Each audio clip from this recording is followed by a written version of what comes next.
자, 우리 2부 예배를 시작하겠습니다. 집중을 잘해서 들으시면 좋은 시간입니다.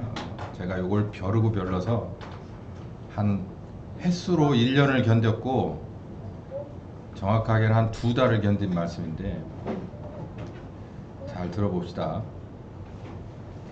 사도들의 기적은요, 교회의 외형입니다. 교회라는 건 이런 거야 라고 얘기하는 겉부분이에요. 겉부분. 이게 사람이 겉이 있잖아요.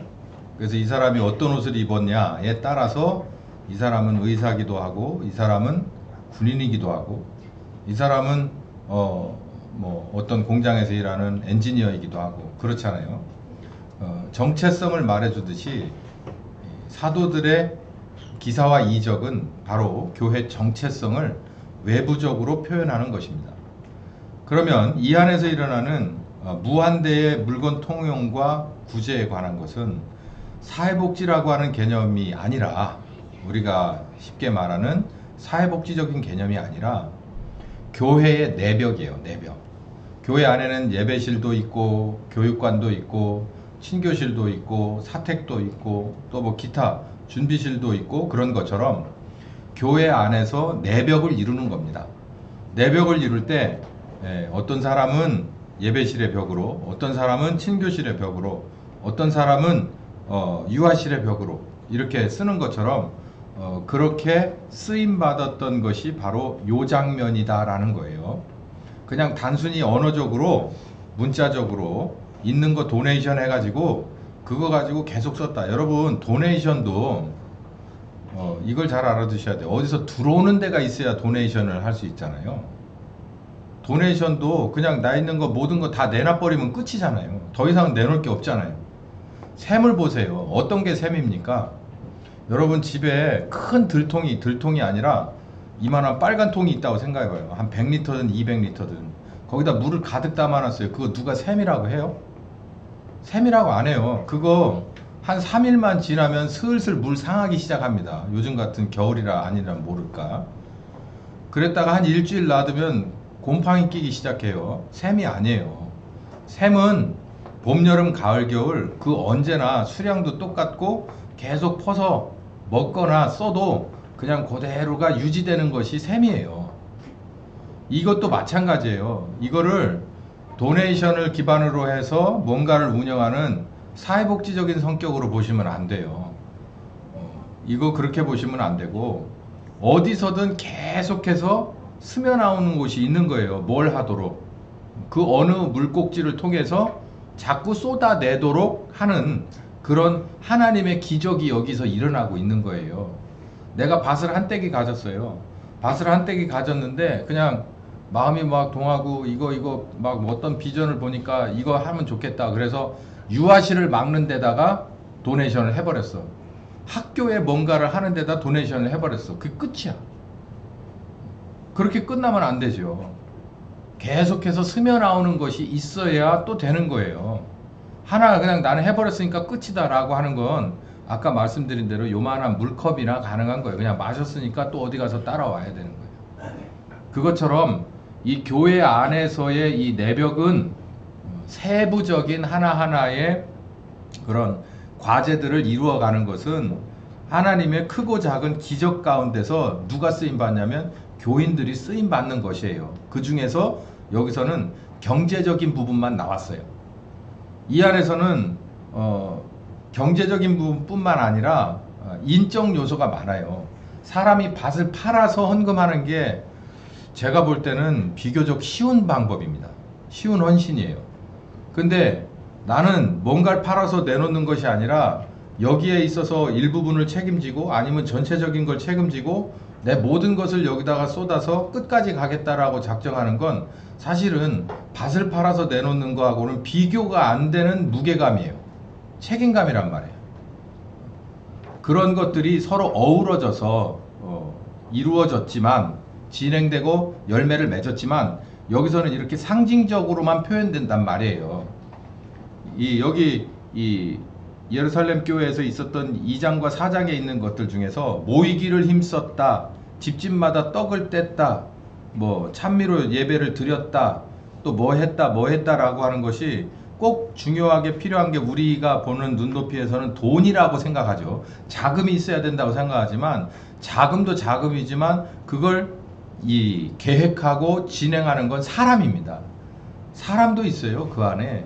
여기에는 그거는 그냥 당연한 거라서 없는 것처럼 표시가 안 됐지만 누가 밭을 팔아내놨더라, 누구처럼 구브로 출신 바나바처럼 이렇게 했더라, 이것만 딱 나오지 그 안에 들어가 보면 그렇지가 않아요. 교회를 운영되는 것을 가만히 보세요. 저는 이렇게 맨 꼭대기에서 쭉 데려다 봤을 때 교회가 운영되는 것이 정말 입체적으로 완벽하게 그 살아있는 생명체처럼 꿈틀대지 않으면 쉽지 않습니다. 아무리 많이 먹어도, 좋은 음식을 먹어도 위가 움직여주질 않고 소장과 대장이 자기 할 일을 하지 않으면 그 사람 죽어요. 근데 모든 것은 다 움직일 준비가 돼 있는데 뭔가 들어오지 않으면 그것도 죽어요. 그것처럼 여기는 계속해서 돈만 헌금돼서 나온 것 같지만 이 헌금이 쓰여지는 것은 전부 다 사람이 하는 거예요. 그 일이 이 안에는 다 포함되어 있는 거다라는 말씀을 드립니다. 중요한 포인트예요. 한번 생각해보고 여기서 교훈을 얻어야 할 게 있어요. 달란트 받은 자의 마음입니다. 여기서 한 달란트 받은 자와 둘, 다섯 받은 사람들의 비교가 있는데 마태복음 25장, 이거 한 3번은 제가 이 시리즈 하면서 말씀드렸죠. 5달란트 받은 자는 장사를 했어요. 그리고 5을 남겼어요. 2달란트도 똑같이 장사를 해서 남겼어요. 그런데 한 달란트는 뭐라고 변명을 하냐면, 한 달란트 삐끄머니 들고 나와서 나는 두려웠습니다. 당신이 두려웠기 때문에 땅에 감추어서 지금 그냥 놔뒀다가 가지고 나와서 반환합니다 라고 얘기를 했어요. 그런데 여기에 있어서 이런저런 말이 여기에 많이 나오지만 주인은 그냥 한마디로 평가를 하는 게 너는 게으르고 악한 거야 라고 얘기를 해요. 네가 나를 무서워했다고 했고 나라는 사람의 능력을 사실상 어떻게 보면 굉장히 크게 평가를 해준 건 고마운 일인데 내가 봤을 때 너는 게으르고 악해 라고 얘기를 했어요. 그러면서 이유를 대죠. 네가 정말 나를 두려워했다면 네가 그럴 만한 능력과 의지가 없다고 하더라도 누군가를 시켜서 그 일을 했었어야 돼 라고 하는데 그럴 만한 의지도 없었고 그럴 만한 열심도 너에게는 없잖아. 그 자체가 문제야 라고 뺏어버려요. 이 달란트 받은 자의 마음이 정말 여기서 우리가 뭐 하기 전에, 이 말씀을 더 나가기 전에 교회 안에 실질적인 여러 가지 살림살이를 운영하는 그런 이 초대교회의 이 기적을, 성령님의 인도하심과 정말 전무후무한 이 기적을 우리가 더 공부하기 전에 알아야 될 것이 이 달란트 받은 자의 마음이 있어야 되는 거예요. 이거를 요즘으로 설명을 하자면 이겁니다. 이제 우리 교회가 20년을 맞았어요. 우리 교회가 20년을 맞으면서 제가 생각할 때 대략 한 3부분으로는 아닙니다. 우리 교회의 이 뭡니까? 이 교회의 내벽은 3부분은 아닌데 저나 제 가족이, 제 아내와 제 가족이 자비량으로 목회를 하던 부분이 3분의 1이에요. 그리고 저희가 사례비를 받으면서 이제 지금까지 운영위원들을 중심으로 해가지고 꾸려오던 것이 3분의 1입니다. 그리고 이제 나머지는 이제 지금부터 새롭게 펼쳐지는 건데 이 부분은 바로 여기에요. 내 것을 내 것이라 생각하지 않고 모두가 통용했다라고 하는 이 기적 안에 들어가서 나머지 3분의 1이 가야 되는 거예요. 자, 하나씩 설명을 해보겠습니다. 달란트 받은 자의 마음을 처음에 이 교회가 시작되기 전에 저하고 제 가정이 갖고 있었어요. 어떻게든지 뭘 해야 되겠다. 주신 달란트를 남겨야겠다는 생각을 했어요. 그러다 보니까 영적인 그리고 실질적인 장애물이 앞에 있는데 영적인 장애물은 뭐 여러분들에게 얘기할 필요가 없고 정말 실질적인 장애물은 사실상 교회를 운영하는 것과 그리고 우리가 최소한의 생활비가 필요했어요. 생활비 없이 살아갈 수 있는 사람은 없습니다. 이 세상에서 숨을 쉬고 사는 사람은 전부 생활비가 필요하게 돼 있어요. 가정을 꾸려나가려고 하면 더군다나 애들이 딸리게 되면 아주 기본적인 생활비는 필요해요. 그러면 그때하고 지금하고 지금 시가의 차이는 있겠지만 여러분의 눈높이나 제 눈높이도 별반 다를 게 없어요. 지나오고 났으니까 이렇지, 저희들도 세부적으로 들어가면 여기 애들 데리고 다니는 엄마들하고 아빠들하고 똑같은 사고방식을 갖고 똑같은 욕구를 가지고 똑같은 희망사항을 갖고 살던 사람들이었어요. 근데 우리에게는 뭐가 있었냐면 달란트를 주셨다라고 하는 마음이 있었다고. 그러다 보니까 우리도 살아야 되고, 그리고 이 달란트 장사도 해야 되니까 우리에게 주어진 일을 최선을 다했을 뿐이에요. 그렇게 한 해 한 해를 살았을 뿐이고, 그렇게 해서 어느 정도 한 텀이 끝날 때까지 그렇게 살았던 때가 있어요. 제가 판단하기로 그때는 이 달란트 가진 마음이 아마 저희 가족 이외로는 없었을 겁니다. 근데 가만히 보세요. 한 가족이 달란트의 마음을 가지고 있어도 이 교회가 운영되더라고. 안 되는 건 아니에요. 그러니까 이 마음이 있으면 그 가운데서 이 그릇에 맞게 부으시는 분이 있더라는 거예요. 제가 계획을 하고 있어요. 우리가 고비고비마다 저나 그리고 제 아내가 한두 가지 간증을 할 거예요. 앞으로 우리가 이 달란트 중심을 갖고 있었을 때, 우리가 이 가정이 그렇게 해서 뛰어들었을 때 하고 싶은 얘기 너무 많지만 한 두 가지 정도를 엄선해서 여러분 앞에서 간증을 할 거예요. 왜? 잘난 척 하려고 하는 게 아니라 이제는 운영위원들의 시대도 지나서 전체 교회의 시대로 넘어갔기 때문에 이제는 모두가 듣고, 아, 옛날에 그때 이런 일이 있었구나, 우리는 그런 일을 몰랐네 라고 하는 것들 한두 가지 정도를 제가 간증을 할 거예요. 이 말씀을 다 하고 나서 그건 이제 조금 시간이 더 걸리겠죠. 이 말씀 더 열심히 봐야 되니까. 이 달란트 마음을 가지고 있다가 이제 이쪽으로 이사를 오면서 재정위원들, 운영위원들이 7명이서 이제 짐을 나눠지기 시작한 때가 있어요.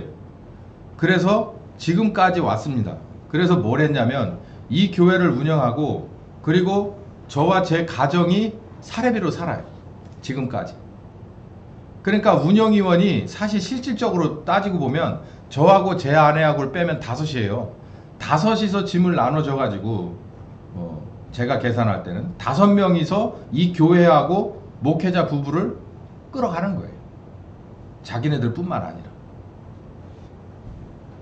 이것도 여러분 한번 가만히 생각해 보시라고 말씀드리는 거예요. 이 달란트 받은 자의 마음은 바로 이런 마음입니다. 제가 꿈꾸는 것은 그거예요. 이제 한 가정이네 5명의 그런 이 운영위원이네 이런 거 이제 이 시대를 넘어서 이제는 전체가 다 이 달란트 가진 마음을 가져야 된다는 거예요. 여러분은 누구나 다 최소한 1달란트, 2달란트, 5달란트의 그런 직분을 가지고 있어요. 그럼 이제 뭔 마음을 가져야 되냐면, 내가 이걸 어떻게 해야 내가 받은 달란트를 최대한 발휘하고 살 거냐라고 하는 걸 이제 그냥 이론적으로가 아니라 실질적으로 하셔야 되는 거예요. 예. 결혼하기 전에는 그냥 사나이고 아가씨예요. 얘네들은 뭐 가족에 대해서 꿈꾸는 거예요. 근데 얘네들이 결혼을 하고 자식을 두죠? 그러면 얘네들이 완전히 달라집니다. 엄마가 되고 아빠가 돼요. 그러니까 여러분도 이제는 저희 가정을 떠난 지가 오래됐고, 이제 운영위원들도 떠나야 되고, 이제 전체라면 여러분 모두가 다 이 살림살이를 어떻게 끌고 나가야 하느냐에 따라서 부담감을 가지셔야 돼요. 제가 첫 시간에 이 달란트 비유 가지면서 그랬죠. 능력이 오직 너희에게 성령이 임하시면 너희가 무엇을 받고? 능력을 받고 권능을 받고, 이 성령께서 임하시는데 이 달란트 비유가 나오는 25장의 3가지 비유를 말씀드렸어요. 이 달란트 비유 안에서도 핵심은 뭐냐면 성령께서 오셨냐예요. 내가 여기 이 살림살이를 어떻게 꾸려나가야 될까? 인간적으로 짐을 지면 절대 못합니다. 인간적으로 짐 못해요. 저도 못했고 우리 운영위원들도 못해요. 그럼 나머지 여러분들이라고 하겠어요? 저도 못하고 운영위원들도 못하는데 나머지 분들이 하실 수 있겠습니까? 못해요. 반대로 저도 했고 우리 운영위원들도 하고 우리 모두가 할 수 있는 건 성령께서 여러분에게 임하셨을 때예요. 임하시지 않으면 1달란트의 중심 가지고 게으르고 악하다 소리 듣는 거예요. 다시 한번 강조드립니다. 여러분 몸 중에서 필요 없는 부분이 있어요? 없습니다. 예. 정말 필요 없는 것 같아가지고 머리 감으면 막 하루에 막 50개, 막 100개, 200개씩 빠지는 머리카락. 이렇게 어리거나 젊었을 땐 크게 생각하지 않아요. 근데 나이가 한 30쯤 넘어가면서 계속해서 머리 감았던 이만큼씩 빠져? 빠지면 또 나니까 그렇지 않잖아요. 그러다가 심각해지잖아. 그러다가 정말 심각해져요. 나중에는 뭐 이건 무슨 가발을 써야 될지 뭐 약을 먹어야 될지 이식을 받아야 될지 그 정말 많아서 이거 아무것도 아닌 거다. 뭐 좀 없어지거나 말고 스트레스 받았으니까 내도 몸을 좀 앓고 났더니 이 정도로 생각하던 때가 있었으나 그러나 이제 어느 정도 지나면 야, 이 심각하구나 라고 하는 거야. 이 달란트의 마음을 갖지 않으면 운영하기 어렵습니다. 안 돼요. 자기가 혼자 짐을 지고 안 됩니다. 성령께서 함께 하셔서 거룩한 근심에 능력으로 임하시는 성령, 권능으로 임하시는 성령이 오셔서 한 고비 한 고비를 넘어가면서 아하 이렇게 운영해 나가는 거구나 라고 하는 이 기쁨을 여러분들 모두도 다 챙겨가시기를 예수님의 이름으로 축원합니다. 저희는 후회하지 않아요. 제가 만약에 또 이런 일이 제게는 없겠지만 한 번 더 뭔가를 할 수 있는 일이 있다면 이 교회가 아닌 곳에서 저는 또 개척을 할 겁니다. 저는 어딘가에 부임하고 싶은 사람이 저 개인적으로는 없어요. 하면 개척이에요. 개척 뭐 하겠어요? 제가 뭐 가진 게 있어요? 뭐가 있어요? 그럼 뭐 어디 청소라도 다녀야 돼. 어디 경비라도 서야 되고. 한번 해봤는데 돼요. 그 골속을 안다고. 그러니까 할 수 있어요. 저뿐만 아니라 성경에서도 그 유명한 사도 바울도 그렇게 살았습니다. 바나바도 그렇게 살았고 뭐 베드로도 그렇게 살았고 다 초대교회 사람 치고 자기가 뭔가를 안 한 사람은 거의 없습니다. 이 사람들이 뭔가를 받아서 조력자가 있기도 했지만 그게 요즘처럼 그렇게 완벽한 조력이 있어서 다니는 거 아니에요. 필요하면 비행기표까지 다 사서 주고 뭐 하면 사례비 주고 뭐 하는 거 다 뭐 무슨 잡비까지 전부 나오고 자동차 나오고 이렇게 해서 일한 거 찾아볼 수 없어요. 그런 거 하겠다고 맘먹고 덤비면 성령께서 주시는 은혜가 거기에 맞게끔 있고 고비마다 이건 내가 도저히 뛰어서는 도달할 수 없는 높이인데라고 하는 것은 성령께서 도움닫기 해주시고 그리고 장대 높이 해주셔서 넘어갈 수 있게 하신다는 거예요. 그 기적을 여러분들이 맛보셔야 세상에서 뭐하지 않고 먹을 거 입을 거 마실 것 때문에 고민해서 내가 죄악 가운데 들어가지 않고 그리고 협조하거나 거기에 종이 되지 않고 하나님이 주신 자유로 신자의 자존심을 떨쳐가면서 영광 돌려가면서 나는 이렇게 살았노라고 내 자녀들에게 자신있게 얘기할 수 있고 내 다른 사람들이 누군가가 내 걸어온 길을 봤을 때 아 저렇게 사는 길도 있구나 라고 하는 것을 알게 됐을 때 우리는 정말 기쁘고 행복하신 것일 거예요. 이 달란트 받은 자의 마음을 여러분 꼭 기억하시기 바랍니다. 우리 교회는 우리 모두가 이제는 열려 있어요. 모세만 바라보고 따르던 시대가 있어요. 제가 오전 시간에 얘기했죠. 우리 모세의 시대로 한번 시간여행을 떠나보자. 모세가 여기 신명기 1장에 보면 이런 하소연이 이런 데가 많은데요. 모세의 마음을 참 저리저리하게 제가 이렇게 느끼는 데가 있어요. 여기 보시면 12절 읽어봅시다. 시작. 그런즉 나 홀로 어찌 등이 너희의 괴로운 것과 너희의 무거운 짐과 너희의 다툼을 담당할 수 있겠냐 라고 얘기해요. 그러니까 모세는 신명기를 썼을 때 이게 사실 모세 인생의 끝자락이거든요. 마무리하는 거예요. 신명기 1장에 초반부에 뭐라고 얘기하냐면 이제는 내가 힘이 없다. 너희들의 모든 한숨과 근심과 그리고 불평과 불만과 먹을 것과 입을 것의 고민과 그리고 앞으로 비전에 관한 고민과 이런 것들을 너희들의 짐을 내가 다 지고 여기까지 왔는데 이제는 그럴 만한 힘이 없고 그럴 때가 아니다 라고 얘기를 하는 거예요. 지금 가만히 미루어 볼 때 뭐 할 수 있느냐면 모세만을 바라보고 따랐어요. 이 사람들은 40년을 그러고 따랐어요. 40년을 그러고 따를 때 모세가 힘들고 어려웠지만 그러나 이 모세의 인생의 끝자락에 서서 짐을 내려놓는 작업입니다. 이제는 내가 내려놓을 테니 너희들 스스로가 자유인이 돼서 누구를 따라가라? 새 세대의 지도자를 따라가라. 여호수아를 따라가라 이 말이에요. 따라갈 때 나 따라오던 때처럼 하지 말고 너희들은 이제는 새로운 세대로 새로운 믿음 가지고 새로운 일꾼으로 하나님이 언약하신 그 새 땅에 들어가라 라고 얘기하는 게 신명기입니다. 여기 모세만 보고 따르던 시대가 있었어요. 물이 없다고 모세한테 나와요. 먹을 게 없다고 나와요. 뭐 나는 이게 원망스럽다고 나와요. 하나님이 원망스러워요. 우리 저 사람하고 분쟁이 붙었으니까 해결해 주세요. 여러분 가만히 보세요. 출애굽기, 레위기, 민수기 쭉 읽어보세요. 모세가 도대체 그 짐을 다 어떻게 지고 다녔냐. 오죽했으면 이방인이었던 장인 이드로가 와가지고 사위 너무 많은 짐을 지고 가네. 그러지 말고 백성 중에서 부장들을 뽑으시게, 백부장도 뽑고 천부장도 뽑으시게.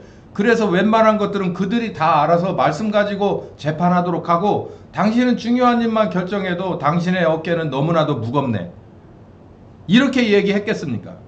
모세가 그 모든 것을 지고 그리고 이 모든 어깨 이 이스라엘을 지고 가던 때가 있었단 말이에요. 모세는 지고 갔으면 누군가 타고 갔겠죠. 이러던 때가 있었습니다.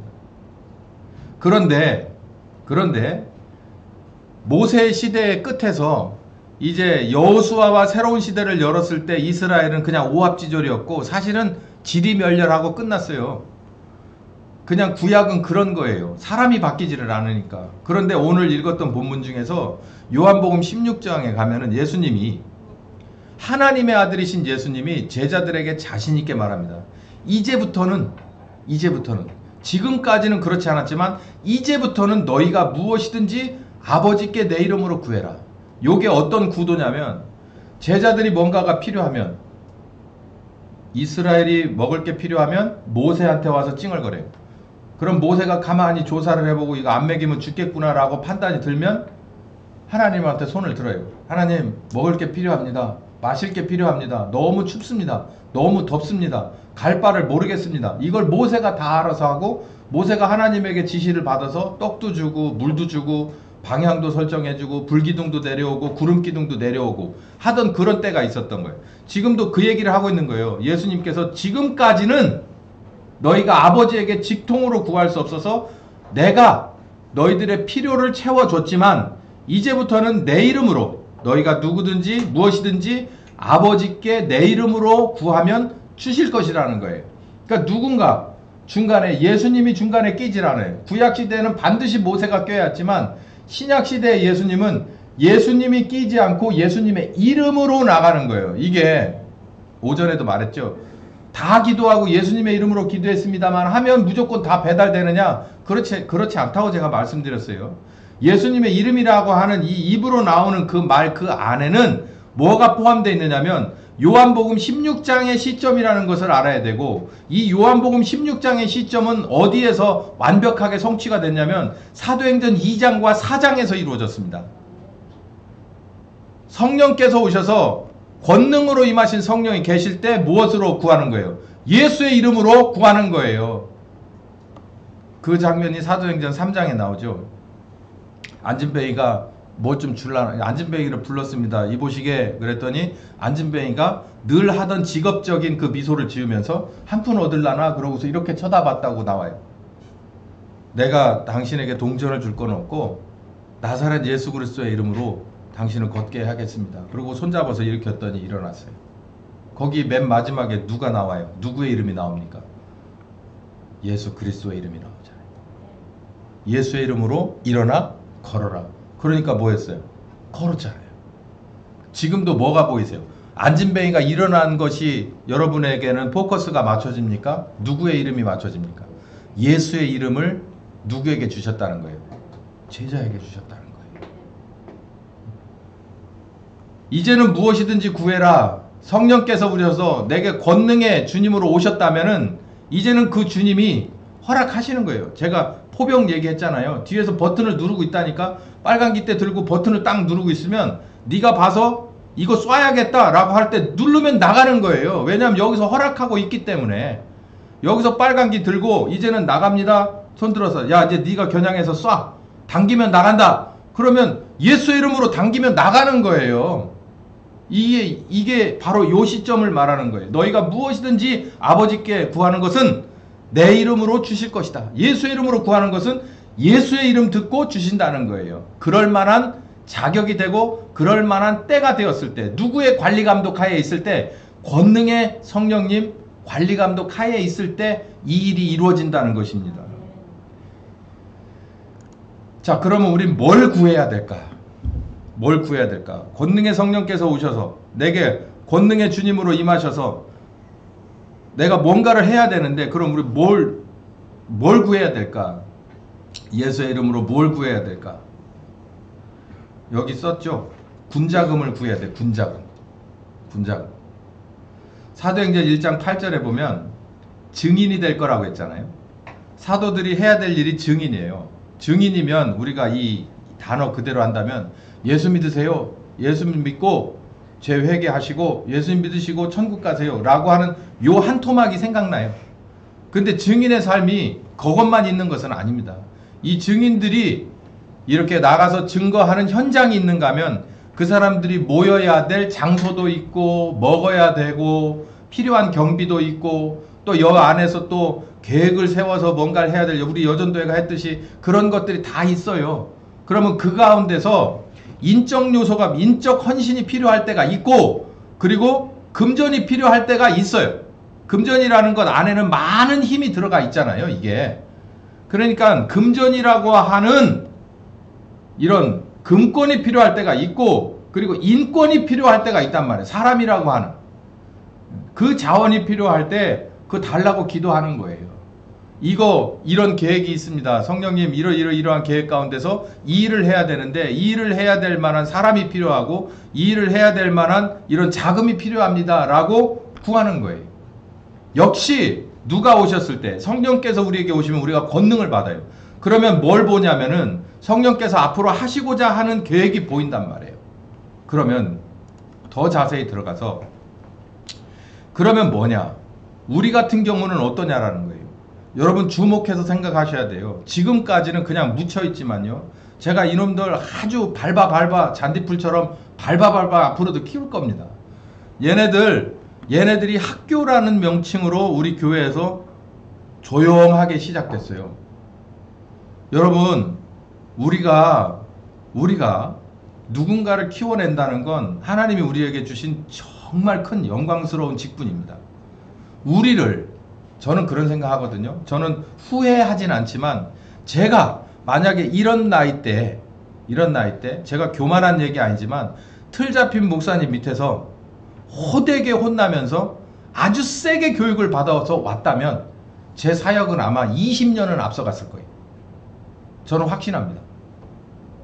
제가 똑바로 순종만 했다면, 물론 제가 거절을 해서 이러저렇게 도망 다니느라고 했지만, 제가 만약에 어렸을 때부터 이 길에서 완벽하게 틀 잡힌 교육자가 있고 목회자가 있고 내가 그 안에서 사회 교육도 받고 그리고 영적인 교육도 받았었다면 아마 제 사역은 한 20년은 빨리 갔을 거라고. 후회가 남죠. 우리들은 다 여기에 우리는 중점 가져야 될 게 있습니다. 학교라고 하니까 대단히 무슨 학교 이렇게 우리 생각하는 그 고정관념을 깨시고, 이 안에서 어떤 사람, 하나님 쓰실 만한 사람, 어렸을 때부터 쓰실 만한 사람, 다윗처럼 어렸을 때부터 쓰실 만한 사람, 하나님이 주목해 볼 수 있을 만한 사람, 요셉과 같이 어렸을 때부터 살짝 방향은 삐뚤어질 수 있지만 조금만 고치면 아주 주님이 쓰실 만한 소양이 가득한 그런 자원들, 여기서 떼낼 거 떼내고 씻을 거 씻고 하나님이 키우게 하셔서 우리가 옆에서 지켜봐서 제2의 제3의 요셉과 다윗과 같은, 다니엘과 같은 사람이 나온다면 이 얼마나 우리가 할 수 있는 최선이 아니냐. 그리고 마태복음 28장 끝절에 가르쳐 지키게 하라고 그랬어요. 제자를 삼고 가르쳐 지키게 하라고. 제자를 밖에 나가서 삼자 그러면 다 도망가는 세상이지만 내 새끼 가지고 제자처럼 키우는데 누가 말립니까? 그것처럼 쉬운 일이 어디 있어요? 우리에게 주어진 바로 내 자녀부터 시작해서 또 우리에게 주어지시는 또 어떤 사람들을 통해서 우리는 할 수 있는 일이에요. 이거 하려다 보면은 인적 자원도 필요하고 물적 자원도 반드시 필요합니다. 제가 세부적으로 말씀 안 드려도 저는 성령께서 여러분 이걸 놓고 기도하시다 보면 여러분 한 사람 한 사람이 내가 물적 자원으로 들어가야 될 사람인지 그러니까 물적 자원으로 이렇게 칸을 막을 재원인지 아니면 인적 자원으로 그 안을 채워야 될 재원인지 이런 거에 대해서 성령께서 다 한 사람 한 사람에게 동기부여를 해주실 거라고 저는 믿습니다. 왜? 초대교회가 그랬기 때문이에요. 바나바라고 한 사람은 인적 자원으로 썼어요. 있는 거 다 갖다 예루살렘 교회에 바쳐버리고 이 사람은 예루살렘 교회에서 특임을 맡고 안디옥 교회 방향으로 가게 된 사람이에요. 안디옥 교회 방향으로 갔을 때 안디옥 교회가 처음부터 대단히 틀 잡힌 교회로 파송돼서 간 게 아닙니다. 사실상 불모지로 갔어요. 믿을 만한 재원들이 많이 있었지만 누군가 사역자가 가서 그 사람들을 끌어모아서 처음부터 다시 주춧돌을 놓고 세워야 하는 수고를 다 해. 그리고 웬만큼 세워졌을 만할 때 밭으로 돌아온 게 아니라 예루살렘으로 돌아온 게 아니라 거기서 파송돼서 땅끝으로 나가서 인생을 마무리해버리는 거예요. 제가 오전 시간에도 말씀드렸듯이 영국에서도 그런 사람, 프랑스에서도 그런 사람, 독일에서도 그런 사람, 체코에서도 그런 사람, 이 대한민국에서도 그런 사람, 2025년에 이 계룡에서 하나침례교회에서도 그런 사람 나오게 되기를 예수님의 이름으로 축원합니다. 이런 사람을 들어서 세상은 더 환해질 것이고 더 깨끗해지실 것이고 명명백백하게 정리정돈 하실 것을 믿습니다. 우리나라에 사학이 어디 있습니까? 사학이 어디 있어요? 말이 사학이지 미션 스쿨이 어디 있습니까? 교회에서 예배를 제대로 드리기나 합니까? 예배를 중심으로 해서 학생들을 징벌하고 교육하고 훈육하고 선생님들을 그 안에서 뽑을 수가 있습니까? 자유가 있습니까? 신학교들은 어떻습니까? 이 사회에서 정말 성경대로 운영할 수 있습니까? 그렇게 하게 내비둡니까? 교육부에서 간섭하면 그냥 꼬리 내리고 마는 것이 현실인데 우리나라에 뭐가 있습니까? 교회에서 세운 뭐가 있어요? 세운 것은 많지만 지금 유지되고 있는 건 하나도 없습니다. 이 하나침례교회에서 세운 것은 소리 소문 없이 누가복음 2장에 정말 소리 소문 없이 마국간에 예수님이 오신 것처럼 하나 교회의 학교는 설립됐지만 성령께서 권능으로 임하셨을 때 우리 한 사람 한 사람이 인적 재원으로 물적 재원으로 쓰여졌을 때 우리 모두가 우리 주님의 영광을 보게 될 걸 믿으시기 바랍니다. 바로 학교는 이렇게 운영되는 것이다. 학교는 이렇게 성령께서 운영하는 것이다. 사람이 운영하는 것이 아니다. 행정권역 안에 들어가 있는 것이 아니다. 성경 안에 들어가 있는 것이고 성령님 안에 들어가 있는 것이다. 살아있는 하나님을 보게 될 것이다.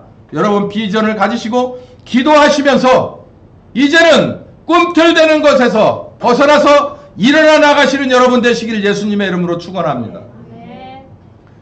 학교도 있습니다. 선교도 있습니다. 선교도 여러분 이건 정말 비장한 각오, 학교보다도 한층 더 비장한 각오가 있어야 됩니다. 이건 목숨을 내건 사람이 있어야 되는 거예요. 우리 중에서 자식을 낳고 잘 키우면서 늘 같이 기쁘고 그리고 어려운 일들을 같이 겪었던 가정이나 혹은 개인을 주님께서 떼어 붙이실 때 안디옥 교회에서 바울과 바나바를 떼어 붙이실 때 마지막 끝으로 가는 바울을 이별해야만 했던 에베소 장로들처럼 바로 이런 선교사들도 나와야 할 텐데 그런 선교사들이 그 아픈 이별을 하고 이 대한민국 땅, 이 조선 땅에 들어와서 그렇게 비참한 선교를 하며 여기에 복음의 씨앗을 뿌리고 간 사람들이 있었기에 우리가 지금 이렇게 목소리 높여 찬송하고 기도하고 외칠 수가 있는 건데 우리는 그 빛을 어떻게 갚아야만 합니까? 이제 선교사들이 많이 나갔던 시대가 점점 저물어가고 있습니다.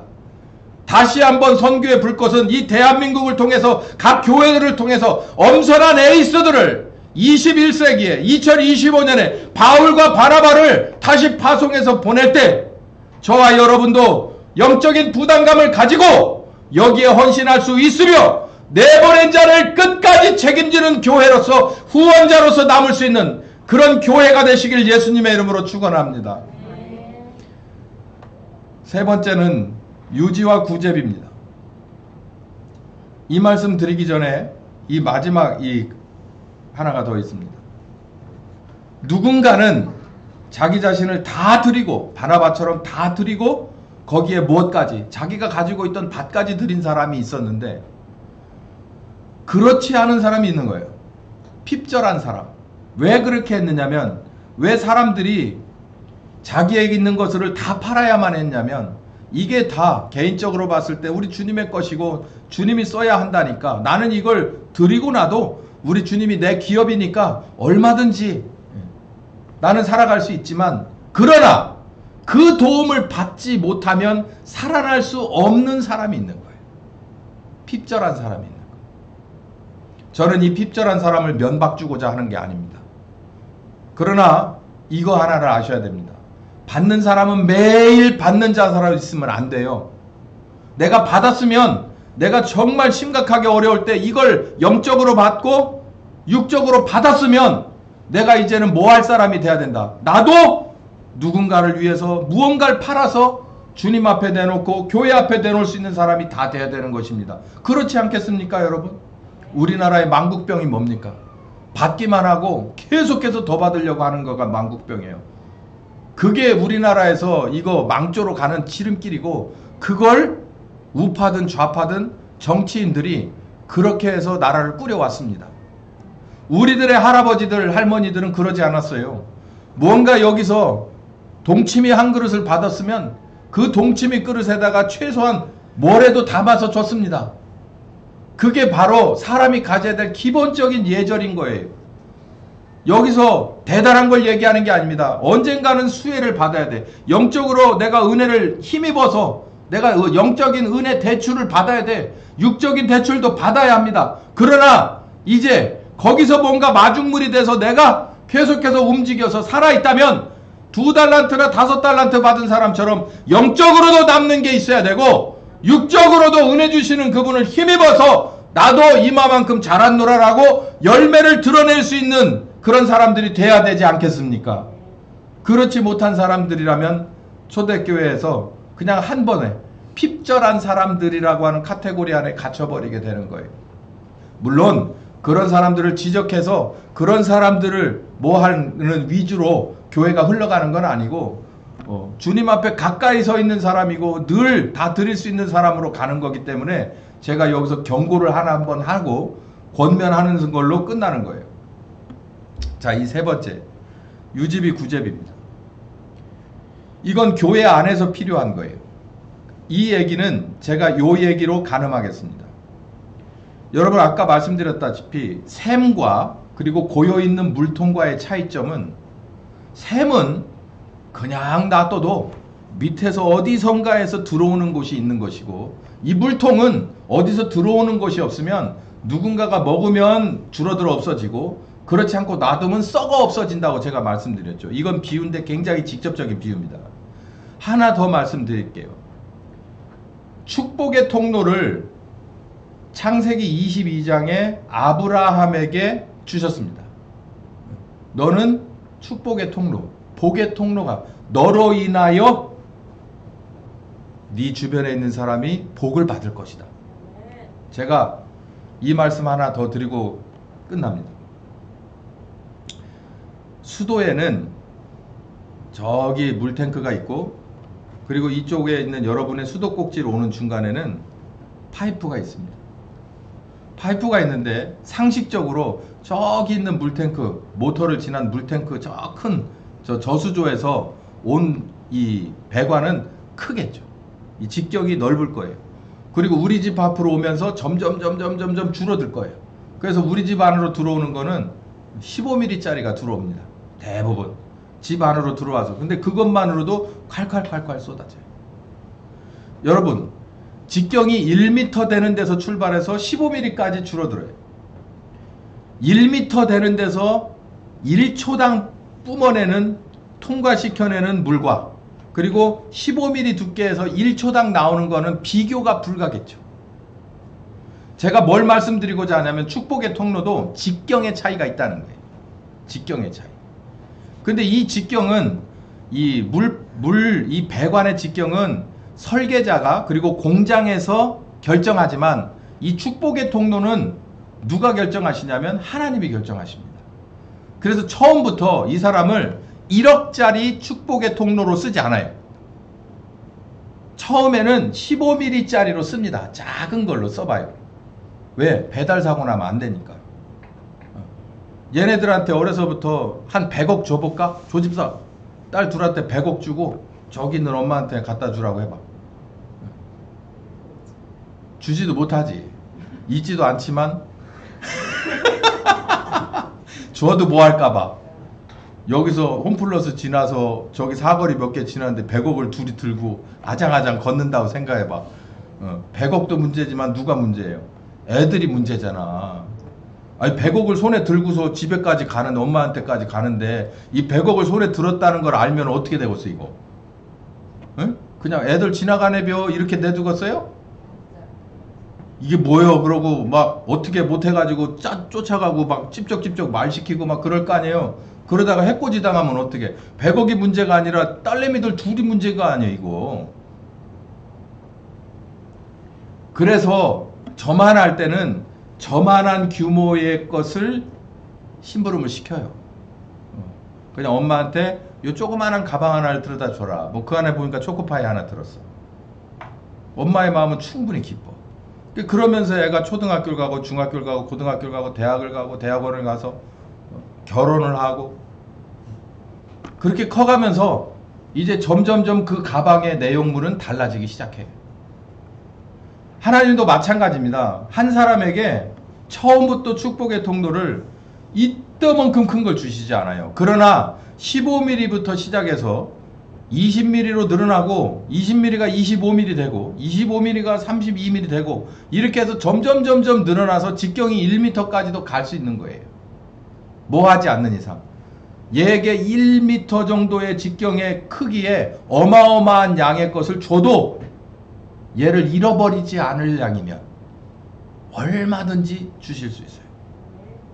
하나님은 당신의 아들의 은혜를 정말 어마어마한 그런 많은 사람과 넓은 지경에 퍼뜨리길 원하고 거기에 대한 많은 그런 일반적인 여기 나오잖아요. 일반 사역비, 유지비, 구제비 이런 거 다 필요한 줄을 다 아십니다. 마태복음 6장 33절에 그랬잖아요. 하나님 다 아신다고. 근데 문제는 그걸 쓰려고 하면 누군가는 배관으로 써야 되는데 그 배관이 찢어지거나 아니면 그 배관이 정말 유실돼서 없어지는 그런 상황을 만들지 않기 위해서 처음부터 거기에 맞는 걸로 점점 키워간단 말이에요. 여러분, 이 말씀을 들으신 여러분 중에 정말 큰 부담이 하나 생기시기를 바랍니다. 어떤 부담? 내가 축복의 통로인데 믿음으로써 이제 축복의 통로라고 하는 아브라함의 그런 큰 비전을 받은 사람인데 더군다나 신약에서 보니까 성령께서 너희에게 임하시면 원하는 대로 구해라라고 했는데 여기서 풀면 저기서 풀어지 저기서 묶이면 여기다 한다고 그랬는데 그러면 여기 학교도 있고 선교센터도 만들어야 되고 또 기타 이런 일반적인 사역에 관한 것도 있고 한데 하나님 저를 축복의 통로로 써주십시오. 달란트 가든 자의 마음으로. 그러면서 뭐부터 시작해요? 작은 데서부터 출발하시면 여러분을 들어서 크게 쓰시는 거예요. 전 이렇게 생각합니다. 이제 앞으로 이번 수요일 다음 시간부터는 좀 더 우리 피부에 와닿는 얘기를 주로 할 텐데 이를테면 이런 얘기입니다. 여러분 될 수 있으면 월급쟁이 하지 마세요. 월급쟁이 하지 마시고 개인 사업자 하십시오. 개인 사업자인데 식당도 좋고 청소하는 것도 좋고 뭣도 좋고 어지간하면 개인 사업을 하세요. 왜냐하면 물론 직장에서도 축복의 통로로 쓰임 받을 수 있습니다. 직장 안에서도요. 근데 이 축복의 통로라는 게 딱 정해진 요만한 그릇이라고 하는 것을 넓히는데 쉽지 않아요. 근데 이게 그릇이 딱 정해진 이만한 그런 무슨 양동이처럼 이런 그릇이 아니라 이 그릇이 이런 거 있잖아요. 파우치 스타일. 파우치 스타일의 배낭은 많이 들어가요. 근데 학교 배낭 이렇게 딱 네모 반듯한 건 얼마 들어가지 않습니다. 하나님이 여러분을 쓰실 때 자유자재로 쓰시려면 이게 고형화된 그 형식이 딱 잡혀진 어느 직장에서도 쓰시기는 하지만 그러나 여러분이 일반 사업자이실 때 하나님이 여러분을 쓰시기가 훨씬 더 좋다고 저는 판단해요. 예를 들면 이런 겁니다. 음식을 해요. 하나님이 주시는 지혜와 지식으로 메뉴 한 방이면 끝날 수 있어요. 예? 안 그래요? 여기 음식 해보신 분 계시죠? 음식 해보신 분들 계시죠? 하나님이 주신 레시피 한 방이면 끝나요.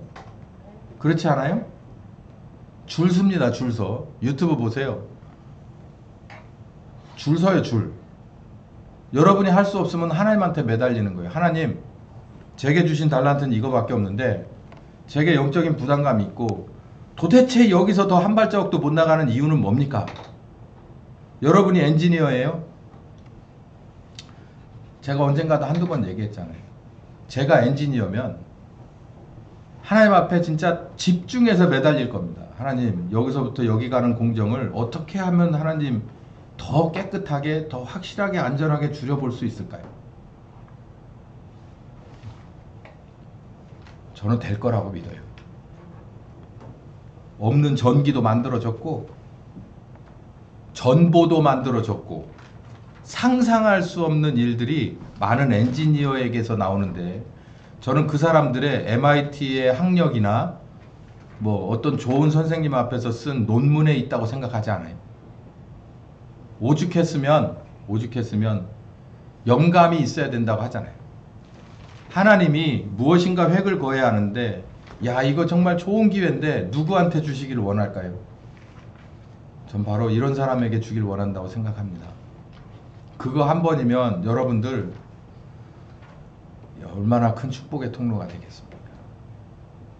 지금부터 목적을 이 성경 안에서, 이 말씀 안에서 가지신다면 여러분 한번 도전해 보시기 바랍니다. 연초에요. 2025년.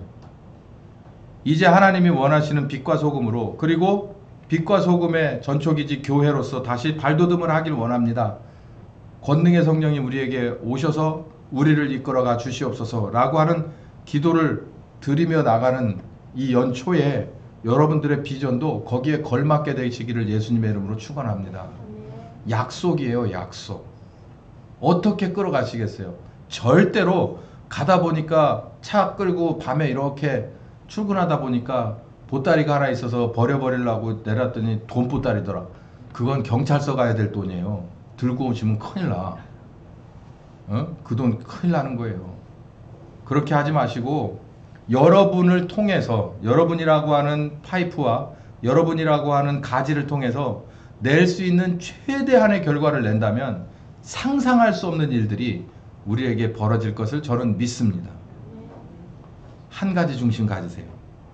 2달란트, 5달란트 중심을 가지고 영적인 부담감과 실질적인 부담감을 가지시면 이 교회가 여러분의 그 부담감 가운데 해법으로 오시는 성령님의 권능으로, 그리고 그 권능에 함께 하시는 여러분의 사적인 생활도 여러분 정말 후회하지 않을 삶이 될 것을 믿습니다. 주님 감사합니다. 우리 한 사람 한 사람을 지금까지 돌보시고 가르치시고 그리고 훈련시켜서 키우셨으니 이제는 자유자재로 성령께서 임하셔서 쓰시기를 간절히 바라고 원합니다. 한 사람 한 사람들 서둘러서 준비되어야 될 것 고치고 배우게 하여 주시옵시고 주님 주시는 비전 가운데서 정말 2달란트, 5달란트의 중심을 가지고 주님 앞에 직접 나가 예수의 이름으로 구하는 그런 사람들이 되어 받는 기쁨을 누리고 함께 하심을 우리가 친히 알게 하여 주사 우리 주님이 원하시는 귀한 단계 다 이르게 하여 주시옵소서. 예수님의 이름으로 기도했습니다.